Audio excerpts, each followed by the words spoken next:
Assalamualaikum warahmatullahi wabarakatuh. Perkenalkan, nama saya Fadila Nur Pratiwi.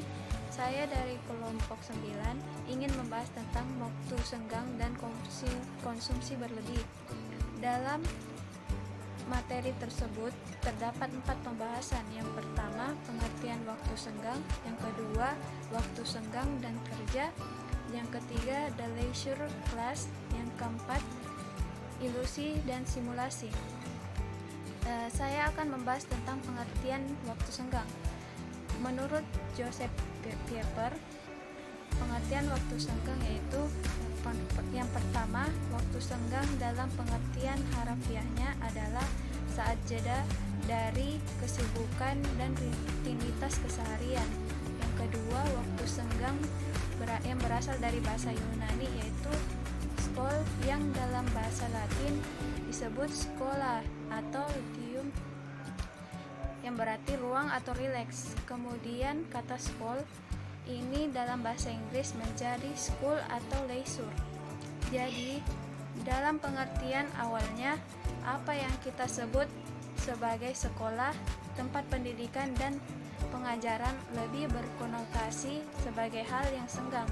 Yang ketiga, waktu senggang bukanlah sikap atau attitude atau tindakan atau act yang terjadi karena kekuasaan, pengaruh, dan tekanan dari luar, melainkan mesti dipahami sebagai sikap mental dan spiritual.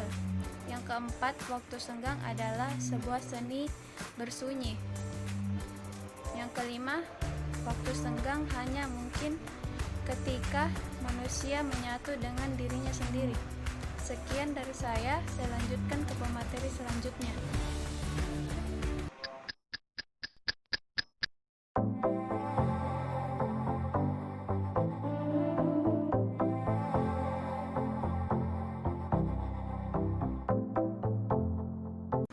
Assalamualaikum warahmatullahi wabarakatuh. Nama saya Maralin Sarai Pitaloka, ingin membawakan materi tentang waktu senggang dan kerja.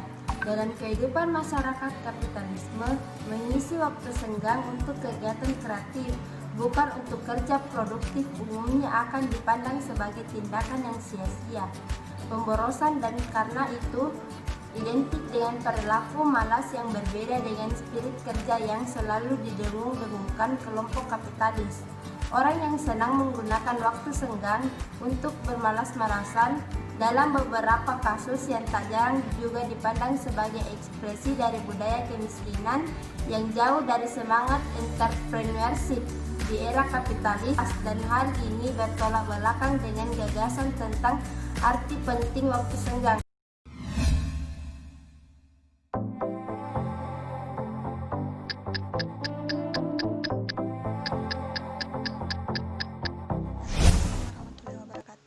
Saya atas nama Anisha Purnaina Asus dari kelompok 9. Saya akan menjelaskan tentang the leisure class. Istilah the leisure class dapat kita artikan sebagai kelas pemboros. Istilah ini menunjukkan bahwa the leisure class merupakan teori yang menjelaskan tentang perilaku seseorang dalam menggunakan waktu luangnya. Dalam perkembangan zaman, the leisure class diartikan menjadi kelas pemboros seperti seperti yang dijelaskan oleh Veblen. Menurut Veblen, mereka adalah sekelompok masyarakat yang cenderung menggunakan waktu luangnya untuk mengembangkan perilaku konsumsi, bahkan sampai dalam skala yang berlebih, atau sering disebut sebagai kelas pemboros yang memboroskan uang, tenaga kerja, waktu, dan menikmati gengsi serta status sosial yang tinggi. Ada 4 ciri yang menonjol dari the leisure class itu sendiri.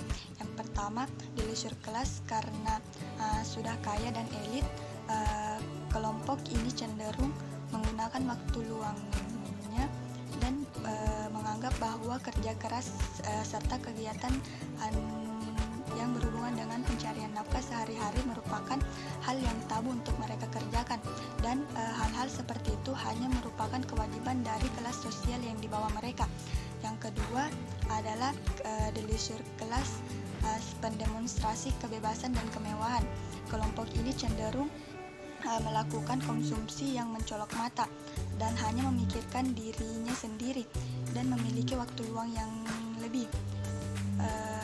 Yang ketiga adalah kelompok the leisure class yang hanya memajukan dan memamerkan budi bahasa yang mereka miliki sendiri, dan mereka merubah struktur dan sistem sosial sesuai dengan apa yang mereka inginkan.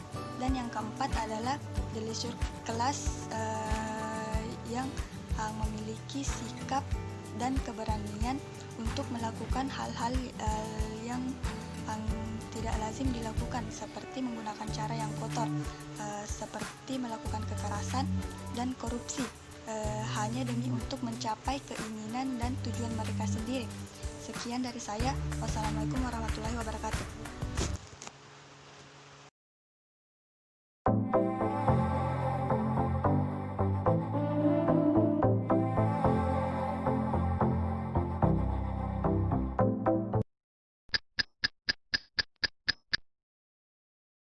Assalamualaikum warahmatullahi wabarakatuh. Saya Sri Wahyuni Badi dari kelompok 9 menjelaskan tentang ilusi dan simulasi. Ketika waktu senggang hanya bermakna jeda dari peluang untuk lebih banyak mengonsumsi, sementara di saat yang sama kebudayaan dikuasai pengelolaan ilusi, maka kemudian yang dibutuhkan adalah redefinisi waktu senggang dan dekonstruktif konsep kebudayaan. Menolak konsumerisme menurut Markus bisa dilakukan dengan sikap anti-konsumerisme, sebuah tawaran gaya hidup baru yang lebih kritis dan melakukan seleksi terhadap konsumsi yang tidak perlu. Tetapi diakui Markus bahwa untuk mengembangkan sikap anti-konsumerisme bukanlah hal yang mudah, karena di saat yang sama didasari pengaruh iklan dalam membentuk gaya hidup dan perilaku konsumtif sangatlah kuat.